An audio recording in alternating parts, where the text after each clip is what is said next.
I can assure you what the CIA director said, that when we look at the entirety of the intelligence that we have to this date, it concludes that these strikes on the Iranian nuclear facilities were absolutely successful. It was a total obliteration, as the president said. And not only does our own intelligence say that, but also the Iranian foreign minister has said that.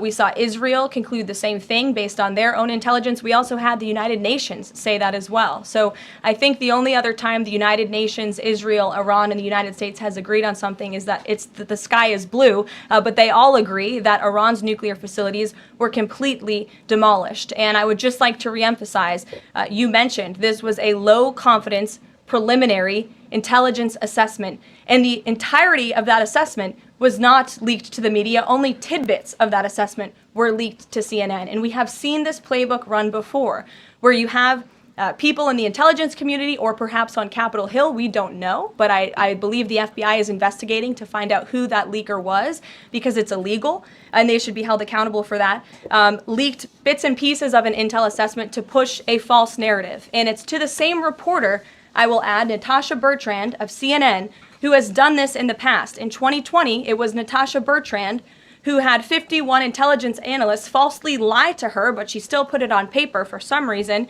that the Hunter Biden laptop story was Russian disinformation. We all know that's not true, right? We can all agree on that now. That was a lie from the intelligence community.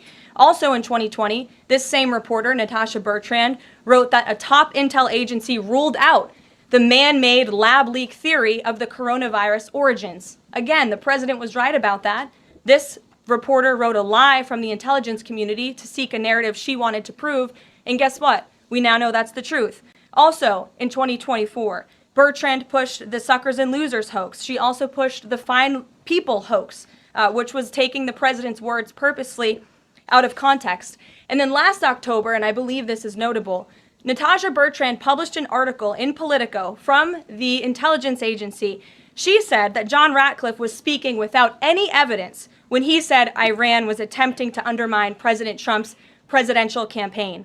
And then we, of course, found out that was absolutely true. In fact, the Biden administration declassed an intel report which said they had high confidence that Iran had done exactly what Ratcliffe alleged. They did run an influence campaign to hurt President Trump's candidacy. In fact, we know the Iranians tried to take President Trump's life.